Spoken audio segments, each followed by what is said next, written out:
నమస్కారం. బీఆర్కే భక్తి ప్రేక్షకులందరికీ స్వాగతం. నేను మానస. ఈరోజు మనతో పాటు ఉన్నారు ప్రముఖ ఆధ్యాత్మికవేత్త, జ్యోతిష పండితులు, భారతీ శంకరపీఠం వ్యవస్థాపకులు బ్రహ్మశ్రీ తిరుపతి మూర్తి అవధాని గారు ఉన్నారు. గురుగారిని అడిగి మరికొన్ని విషయాలు తెలుసుకుందాం. నమస్కారం గురుగారు. ఓం శ్రీ మహాగణాధిపతయే నమః. గురుగారు, కొంతమంది ఎన్ని ఆలయాలు తిరిగినా, వాళ్ళు ఎన్ని పూజలు చేసినా, ఎన్ని ఉపవాసాలు ఉన్నా, అబ్బా నా తలరాత మారట్లేదే అని అనుకుంటారు. సో అలాంటి వాళ్ళు ఎలాంటి పరిహారం చేసుకోవాలి? తప్పకుండా అమ్మా. అసలు ముందు గుళ్ళకి ఎందుకు తిరుగుతున్నారు? మన తలరాత మారడానికి. తలరాత మారడానికి గుళ్ళకి తిరుగుతున్నారు, బాగానే ఉంది. తలరాత మారలేదు అని ఎలా భావిస్తున్నారు? ఎప్పుడు కష్టాలే ఎదుర్కొన్నప్పుడు మనకు అలా అనిపిస్తూ ఉంటుంది. మనకు అన్నీ కలిసి రావాలి, అంతా పుణ్యమే రావాలంటే మనం చేసేదంతా పుణ్యమే కావాలిగా. మనం చేసేదంతా పుణ్యం చేస్తున్నామా? చేయట్లేదు. మనం చేసేదంతా పుణ్యం కానప్పుడు మనకు పొందేదంతా మంచిగా కావాలని ఎలా మనం అసలు ఆలోచిస్తాం? First of all. 2, నువ్వు ఏ పని చేస్తున్నావో ఆ పనిని ప్రేమించు, ఆ పని ఎందు శ్రద్ధ పెట్టు, దాని మీద విశ్వాసంతో ఉండు, భగవంతుడి మీద భక్తితో ఉండు. భగవంతుడి ఎందు భక్తి ఉండాలి. గుడ్డి భక్తి, మూఢభక్తి, అండభక్తి పనికిరాదండి. భగవంతుడి భక్తి ఉండాలి. నువ్వు చేసే పని మీద నీకు అన్నం పెట్టేదేంటి? నువ్వు చేసే పని, ఆ పని మీద నీకు శ్రద్ధ, భక్తి, ప్రేమ ఉండాలి. ఎందుకంటే ఆ పని నీకు అన్నం పెడుతుంది. ఈ పని లేకపోతే ఇంకో పని దొరికే వరకు పస్తేగా. కాబట్టి ఆ పని నువ్వు ఎంత ప్రేమిస్తావో అది నిన్ను అంత హక్కుని చేర్చుకుంటుంది. ఆ పనే దేవుడు, పనే దేవుడు. ఆ పనిని వదిలేసి 24 గంటలు దేవుడి చుట్టూ తిరిగిన ఉపయోగం ఉండదమ్మా. ఎందువలన? ఆయన ఏమంటాడు? అరే, అందరిలాగా నీకు జ్ఞానం ఉంది, ఆలోచన ఉంది, కానీ నీ ఒక్క ఆలోచనని సరైన దాని మీద నువ్వు వ్యక్తపరచలేకపోతున్నావు. వాళ్ళకి అంత ఆలోచన లేదండి. ఒక మనిషికి చెడు చేస్తున్నాగా, అదే చెడు నీకు చేస్తే నీకు కోపం వస్తుందిగా. అంటే నీకు విచక్షణ తెలుసుగా, నువ్వు చేసేది మంచి పని కాదు అని తెలుసుగా. అంటే మనం తెలిసి అన్నీ చేస్తున్నాం. ఇటువంటి తెలిసి చేసేటప్పుడు ఎన్ని గోపురాలకి, గుళ్ళకి వెళ్ళిన ఉపయోగం లేదు. ఎందుకు తెలుసమ్మా? గుడికి వెళ్ళి 10 మందికి అన్నదానం చేసి బయటకు వచ్చి మనం ఏం చెప్పుకుంటాం? 10 మందికి అన్నదానం చేశాను నేను. ఎందుకు చేసావు నువ్వు అన్నదానం? ఏ పర్పస్ చేసావు? మంచి జరగడానికి. అంటే దానం అంటే గోప్యంగా ఉండాలిగా. గుప్తంగా చేసేటువంటి దానం 10 మందికి పెట్టు, ఒక మనిషికి పెట్టు. అడ్వర్టైజ్మెంట్స్ నీకెందుకు? ఆయన దృష్టిలో నువ్వు ఉంటే చాలు. ఆయన మనస్సులో నీ రూపం ఉండాలంటే మానవ సేవ చెయ్యి. చేసేటువంటిది నీకు సహకారం కావాలంటే నేను ఇలా చేస్తున్నా అంటే మీ నుంచి నాకు సహకారం ఇస్తే ఇంకో 4 చేస్తానని చెప్పు. అంతేగాని నేను చేశానని చెప్పి నువ్వు 10 మందికి చెప్పుకోవడం వల్ల ఏంటి ఉపయోగం? అంటే అక్కడ నీ గొప్పతనం కోసం నువ్వు చేసావు కాబట్టి అది భగవంతుడికి ఉపయోగం ఏంటి? భగవంతుడు నేను ఎందుకు చూడాలి? ఎన్ని గుళ్ళకి వెళ్ళినా, ఎన్ని గోపురాలకి చేసినా, ఏం చేసినా ఎందుకు ఫలించవు అని అంటే భక్తి చెప్పుల మీద, చిత్తం శివుడి మీద ఉంటుందమ్మా మనకు. కనుక మరి కొంతమంది ఉంటారు, దేవాలయానికి వెళ్ళి ఇంటికి రాగానే వాళ్ళకి భగవంతుడు అనుగ్రహిస్తూ ఉంటారని చెప్పి మంచి స్థితికి వెళ్తుంటారు. తేడా ఏంటి? వాళ్ళు మనుషులే, వీళ్ళు మనుషులే. ఇక్కడ మనం గమనించాల్సింది ఏంటంటే డాక్టర్లందరూ మనుషులేగా. ఒప్పుకుంటారా? మనుషులే, ఖచ్చితంగా. మనుషులందరూ డాక్టర్లా కాదు, అది తెలుసుకోవాల్సింది. డాక్టర్లందరూ మనుషులే, అలానే మనుషులందరూ డాక్టర్లు కాదుగా. సో అందుకనే భగవంతుడి దగ్గరికి వెళ్ళే వాళ్ళందరూ భక్తులే. కానీ అందులో భగవంతుడి మీద భక్తితో వెళ్ళేవారు ఉంటే ఏదో మొక్కుతే ఏదో దక్కుతుందని చెప్పి వెళ్ళేవాళ్ళు కొంతమంది. కాబట్టి ఏదో మొక్కుతే ఏదో దక్కుతుందని నువ్వు ఎంత వెళ్ళినా దక్కేది శూన్యం. ప్రతిరోజు నువ్వు రాత్రిపూట పడుకొని ఉదయం పూట లేచి స్నానం చేసి టిఫిన్ చేస్తున్నావు, మధ్యాహ్నం భోజనం చేస్తున్నావు, రాత్రికి అది తింటున్నావు. నిత్య జీవితం నీకు ఎలాగో అలానే రోజు దేవాలయానికి వెళ్ళి 3 ప్రదక్షిణాలు చేసుకుని రావడం ఒక నియమంగా పెట్టుకో. అది నిన్ను కాపాడుతుంది. అంతేగాని కష్టం వచ్చింది కాబట్టి నేను భగవంతుని మొక్కుతాను, నేను భగవంతుని ఎంత మొక్కినా నాకు కష్టం తీరట్లేదు. ఉదయం 9:30కి నువ్వు నీ ఆఫీస్ తలుపు తీయాలి, అంటే నీ వ్యాపారం చేసుకుని తలుపు తీయాలి. తీస్తే 4 వస్తారు, ఏదో ఒకరు కొనుక్కుంటారు, రాత్రికి నీకు రూపాయి ఇంటికి వెళ్తుంది. ఉదయం 9 గంటలకి నేను గుళ్ళోకి దేవుడి దగ్గర కూర్చుని ఆయన చూస్తూ ఉంటాను, భగవంతుడా నా కష్టాలు తీర్చు, నా కష్టాలు తీర్చు. అంటే నువ్వు షాపులో ఉంటే కదా నీ కష్టాలు తీర్చేది. షాపులో ఉంటే నీ కష్టాలు తీరుతాయి. నువ్వు షాపులో ఉండకుండా నా గుమ్మం దగ్గర కూర్చుంటే నీ కష్టాలు ఎలా తీరుతాయా? తీరవు. కాబట్టి 100 మందిలో నలుగురే సమస్యల నుంచి బయటపడుతున్నారు. 96 మంది కొట్టుమిట్టాడుతున్నారంటే అదేంటండి, 100 మందిలో నలుగురే సమస్యలు తెరటం ఏంటి, 96 మంది ఎలా కొట్టుమిట్టాడుతున్నారంటే 96 మంది కనుక కొట్టుమిట్ట ఆడకపోతే మాలాంటి వాళ్ళు ఇక్కడ కూర్చొని చెప్పాల్సిన అవసరం లేదమ్మా. 100లో నలుగురు మాత్రమే సమస్యల్లో ఉన్నారు, మిగిలిన 96 మంది హ్యాపీగా ఉన్నారంటే ఇక్కడికి వచ్చి మేము చెప్తామా? చెబితే ఎవరన్నా వింటాడా? వినడు. ఇక్కడికి వచ్చి మేము చెబుతున్నామంటే 100లో నలుగురు మాత్రమే ప్రశాంతంగా ఉన్నారు, మిగిలిన 96 మంది ఏదో ఒక మానసిక దృక్పథంతో ఇబ్బందులు పడుతూనే ఉన్నారు. కనుక మేము ఇక్కడికి వచ్చి కూర్చుంటామన్నా ఈ రకంగా ఒక్కొక్క విషయంలో 100 విధానాలు చెప్తాం. ఒక అప్పు తీరాలంటే 100 పరిహారాలు చెప్తాం. ఆ 100లో ఏదో ఒక్కదాన్ని నువ్వు ఎంచుకో. నువ్వేం చేస్తున్నావు? శుక్రవారం సాయంత్రం 6 గంటలకు ఉప్పు దీపం పెడితే అప్పు తీరుతుంది, శుక్రవారం సాయంత్రం ఉప్పు దీపం పెట్టేస్తున్నావు. మంగళవారం సాయంత్రం కార్తీక జాతకం దీపం పెడితే అప్పు తీరిపోతుంది, మంగళవారం సాయంత్రం అది పెడుతున్నావు. శనివారం సాయంత్రం నువ్వుల దీపం పెడితే ఇది తీరిపోతుంది, శనివారం సాయంత్రం నువ్వుల దీపం పెడితే నీకు ఒక ఇది లేదుగా. ఉన్నది 96 మంది, మేము 100 విధానాలు చెప్తున్నాం, ఏదో ఒక విధానాన్ని తీసుకో. ఓకే. ప్రతి మంగళవారం కార్తీక వీర్యార్జున ఆయనకే చేయను అప్పు తీర్చడానికి. ఇవాళ ఒక రోజు, రేపు ఒక దేవునికి, ఎల్లుండి ఒక దేవునికి, అవతల ఎల్లుండి ఒకరికి చెప్తుంటే అంటే నీకు అప్పు తీరాలని ప్రధానంగా నువ్వు పెట్టుకున్నావు, నువ్వు అనుకుంటున్నావు.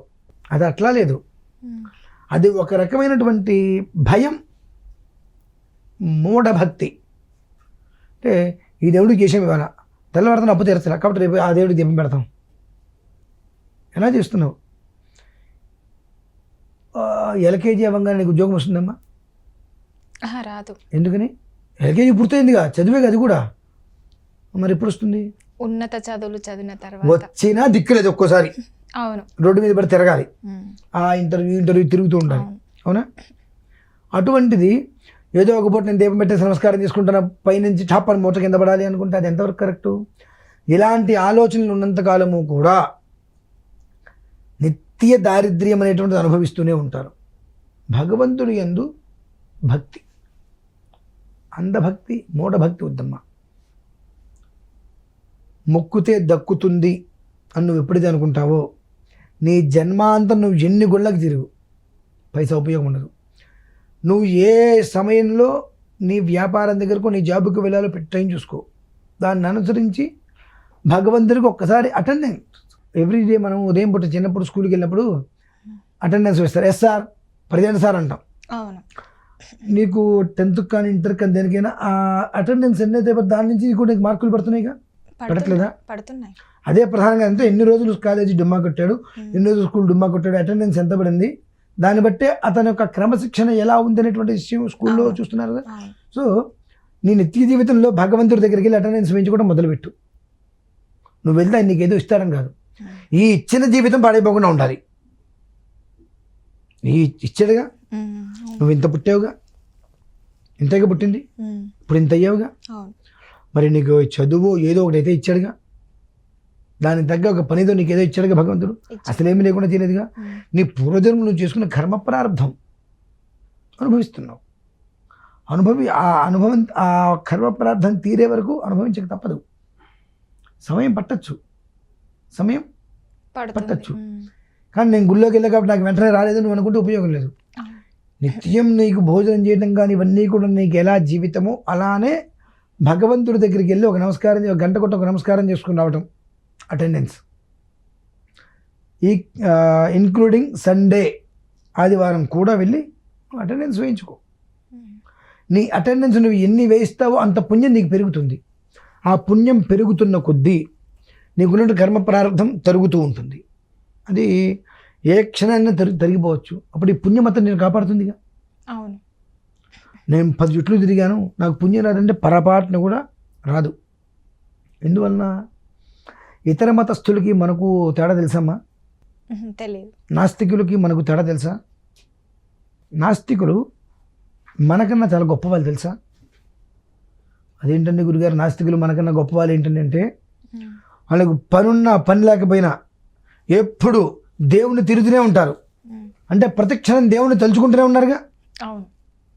దేవుడు లేడు, దేవుడు లేడో ఏదో ఒక రకంగా దేవుడి పేరైతే ప్రతి క్షణం వాళ్ళు స్మరిస్తూనే ఉన్నారు. మనం ఏంటి, దేవుడు నాడు ఎక్కడికి పోతాడు, కష్టం వచ్చినప్పుడు మనం అడుగుదాంలే. అంటే నిజమైన నాస్తికులు ఎవరమ్మా? మనం. కానీ మనం వాళ్ళని నాస్తికులుగా చూస్తూ ఉంటాం. ఎందువలన పనున్నా పని లేకపోయినా తిట్టడం కోసమైనా స్మరిస్తూ ఉంటారు ప్రతిక్షణం. అహర్నిశలు దేవుడు లేటంటూ స్మరిస్తూ ఉంటారు. మనం ఏంటి, దేవుడు ఉన్నాడు, ఎక్కడికి పోతాడు, కష్టం వస్తే అనేక అబద్ధాలనే, కష్టం వచ్చిన రోజు మాత్రం మనం మొక్కుతూ ఉంటాం. కాబట్టి మనలో 196 మంది ఎందుకు ఇలానే ఉన్నారంటే ఇదే కారణం. నిత్య జీవితం నువ్వేం చేస్తున్నావు, ఏదో ఒక 4 ఇట్లు ఒక్కొక్క 2 నిమిషాలు 3 నిమిషాలు 5 నిమిషాలు టైం తగ్గించుకో. 5 నిమిషాలు గుడికి వెళ్ళు, 3 ప్రదక్షిణాలు చేయి, గంట కొట్టు, నమస్కారం చేయి, నాయన వస్తా, ఉభయ కుశలోపరి, స్వామి బాగున్నావా, శుభం, మరునాడు వెళ్ళు. అలా కొన్ని రోజులు వెళ్ళటం వలన భగవంతుడికి ఆయనకు కూడా తెలియకుండా మన మీద ఒక వాత్సల్యం కలుగుతుందమ్మా. దీనికి ఒక చిన్న కథ చెప్తా, నేనే ఉదాహరణ. మాది భద్రాచలం అమ్మ. నాన్నగారు రామాలయంలో రామాయణ పారాయణ చేసేవారు. నాకు 6-7 సంవత్సరాలు ఉంటాయి. అప్పటికి ఉపనయనం కూడా కాలేదు అనుకుంటా, కాలా. నాన్నగారు రోజు గుళ్ళోకి వెళ్ళేవారు, వాళ్ళతో నేను గుళ్ళోకి వెళ్ళాను. అందులో ఒక ప్రధాన అర్చకులు ఒక ఆయన ఉన్నారు. నాకు ప్రతిరోజు సిద్ధాంతి గారు అబ్బాయి అని చెప్పి ప్రతిరోజు కింద తీసుకెళ్ళి వేడి వేడి అంత లడ్డు ఇచ్చేవారు. రోజు ఆ లడ్డు అంత పులిహారతను ఇచ్చేవాడిని. ఒకరోజు అహంకారం మనోబుద్ధి అంటారు చూసారు, మన అహంకారం మన నాశనం చేస్తుంది అని అంటారు చూసారు. ఆ రకంగా పేరు పెట్టి పిలిచా. ఆయన నాకన్నా అప్పటికే 30 ఏళ్ళు పెద్దవాడు, నాకన్నా 30 ఏళ్ళు పెద్దవాడు అప్పటికే. ఆయన పేరు పెట్టి పిలిచా అని చూశాడు ఆయన. భయం వేసింది. దీనివల్ల నేనేం కోల్పోయా, ఒక భయం పట్టుకుంది. గుళ్ళోకి వెళ్ళకపోతే నాన్న తిడతాడేమో, అలాంటి రాలని వెళ్ళిపోతాడు ఏదైనా పని మీద. గుళ్ళోకి వెళ్ళకపోతే నాన్న తిడతాడేమో నాకు భయం, గుళ్ళోకి వెళ్తే ఆయన చూస్తే కొడతాడేమో నాకు భయం. ఈ 2 భయాల మధ్యలో రోజు నా లడ్డు పులిహార నాకు మిస్ అయినాయి. ఆయన చూస్తే భయం అయితే మొదలుపెట్టింది, కొడతాడేమో తిడతాడేమో అని చెప్పి. ఒక 5-6 రోజులైంది. ఇట్లా కాదు, చేసింది ఏదో పనే, క్షమించమని అడతాను తప్ప తలకే పోయినట్ట. అంటే ఆయన కనిపించగానే అయ్యా నమస్కారం అండి అన్న అని కలిపేత చేశాడు. 2 రోజులు కనిపించిన నమస్కారం పెట్టడం మొదలుపెట్టా. దాని ఆయన అని చెప్పి మళ్ళీ ఆ లడ్డు, మళ్ళీ ఆ లడ్డు నా పులిహార నాకెంత 7 ఏళ్ళు కూడా లేవు. మీరు దీనికోసమే బాధపడినట్టున్నది, పులిహోర కోసమే. అంతే, ఆ వయసు నాకు ఇంకేం కావాలి చెప్పమ్మా. అంటే అక్కడ పులిహార లడ్డు అని కాదు. సో ఒక మనిషిని మనం గబిక్కిన ఒక మాట అంటాం వలన మన చిన్న ఆనందం కోల్పోయి ఒక రకమైన భయం వచ్చేసింది. ఆ మనిషి చూస్తే తిడతాడో కొడతాడో, మా నాన్న ఏమంటాడో, ఈ మనిషి వెళ్ళి మా నాన్నకి చెప్తే మా నాన్నే, ఒక రకమైనటువంటి భయం ఏర్పడింది. ఈ భయంలో నుంచి మనకు స్వతహాగా మనం ఏం చేస్తాం, మూర్ఖత్వం వస్తుంది. అయ్యి ఏం పీకుతాడు చూద్దాంలే అని. అంది తప్పి ఏదో పని చేశాంగా, 4 సార్లు నమస్కారం చేస్తే చచ్చిపోంగా మనమేమి అని ఒక్కసారి అక్కడుగు కిందకి దిగామనుకోండి, మన మీద ఆ వాత్సల్యం వస్తుంది. మళ్ళీ 2 రోజులు మళ్ళీ 3వ రోజు పిలిచారు, మళ్ళీ నా లడ్డు నా పులిహార నాకు వచ్చినాయి. అంటే అక్కడ లడ్డు పులిహార అంటే తీపి కారం 2. అంటే మనిషి జీవితంలో కావాల్సింది మధురం, ఒక రకమైన స్మృతులు. అది కావడానికి కొంచెం కష్టపడాలి. సో అట్లా భగవంతుడి దగ్గరికి రోజు వెళ్ళి ఒక్కసారి అలా కనిపించిన ఆయన నమస్కారం, బాగున్నావయ్యా. కొన్ని రోజులకి నీ యందు ఆయనకి ఒక రకమైన వాత్సల్యం కలుగుతుంది. రోజు వస్తున్నాడు నా పిల్లాడు, నన్ను పలకరిస్తున్నాడు, వెళ్తున్నాడు. నువ్వు అడిగింది ఇవ్వడు ఆయన ఎప్పుడు కూడా. ఆయనకి ఇవ్వాలనుకున్నది ఇస్తాడు. మనం ఏమంటాం, రోజు గుడికి వెళ్తున్నాను, దేవుని అడిగింది మాత్రం ఇవ్వలేదు, ఆయన ఏదో ఇచ్చాడు నాకు అనుకుంటాం. మీ ఇంట్లో మీ పిల్లలు చిన్నపిల్లలు, వాళ్ళు చాకుతోటో కత్తితోటి ఆడుకుంటే మీరు ఒప్పుకుంటారా? అస్సలు. నాకు అదే కావాలయా అని ఏడుస్తారు, మీరు ఇస్తారా? ఇవ్వను. అదిరించో బెదిరించో దాన్ని ఇవ్వరు. అంటే దానివలన ప్రమాదం మీకు తెలుసు, పిల్లలకి తెలియదుగా. ఆ కత్తో చాకు అటువంటి పట్టుకుంటే గుచ్చుకుంటే పొడుచుకుంటే ప్రమాదం పిల్లలకి తెలియదు, పెద్దవాళ్ళకి మనకు తెలుసు. సో అలానే మనం ఏమన్నా భగవంతుని అడిగితే దానివల్ల ప్రమాదమా కాదా అని మనకు తెలియదు, ఆయనకి తెలుసు. కాబట్టి అడిగింది ఇవ్వచ్చా ఇవ్వకూడదు ఆయన ఆలోచించుకొని ఇంకోటి ఏదో ఇస్తాడు. మనం ఏం చేస్తాం, అది నాకు అక్కర్లేదు ఇది ఇవ్వనప్పుడు అంటాం. ఆ రకంగా కూడా మన అజ్ఞానాన్ని అక్కడ ప్రదర్శన చేస్తున్నాం. ఇటువంటి వాటిని వదిలేసి వ్యవహారం చేస్తే జీవితం బాగుంటుందమ్మా. కాబట్టి భగవంతుడి దగ్గరికి మనం వెళ్ళేటప్పుడు కేవలం ఒక భక్తి, ఆ భక్తి కూడా మనం చేసే వృత్తి యందు మనకు ప్రేమ ఉండాలి, విశ్వాసం ఉండాలి. అది నాకు అన్నం పెడుతుందంటే నా ఉద్యోగమే నా దేవుడు, నీకు భగవంతుడు అది ఇచ్చాడు, నా ఉద్యోగమే నాకు దేవుడు. నాకు అన్నం పెడుతుందంటే నా ఉద్యోగం, నా ఉద్యోగమే నాకు దేవుడు. ఎప్పుడు ఏది ఇవ్వాలో దేవుడికే తెలుసు అని అంటారు. కాబట్టి నా ఉద్యోగం తర్వాత నాకు ఏదైనా. కాబట్టి నీకు అనవసరమైన ఈ వాట్సాప్ను ఫేస్బుక్ను యూట్యూబ్ను ఈ రీల్స్ అను నేను అప్పుడప్పుడు రీల్స్ చూస్తుంటాను. నేను రీల్స్ చూసినప్పుడల్లా కర్మ ప్రార్థం ఏదో హింసాత్మకమే కనిపిస్తూ ఉంటాయి. నాకేమో రొసరొసలాడుతుంటా బాగా అవి చూడంగానే. లేదా సంగతి తెలియాలి, తొక్కు తీయాలి, తోలు తీయాలి వీడియోలో అని అనుకుంటుంటా. అటువంటి ఒక్క 5 నిమిషాలు తీసేస్తే గుళ్ళోకి వెళ్ళి ఇంటి ముందు ఉన్న గుడికి వెళ్ళి ఒక్క 3 ప్రదక్షిణాలు చేసి గంట కూడా నమస్కారం చేసుకుని ఆయన కుశలమా అయిపోయింది కదమ్మా, ఇంతకన్నా కావాల్సిందే ఉంది జీవితానికి, అది చేయమనండి చాలు. అది ఓకే గురుగారు, చాలా గొప్పగా వివరించారు. ధన్యవాదాలు. పరమేశ్వర.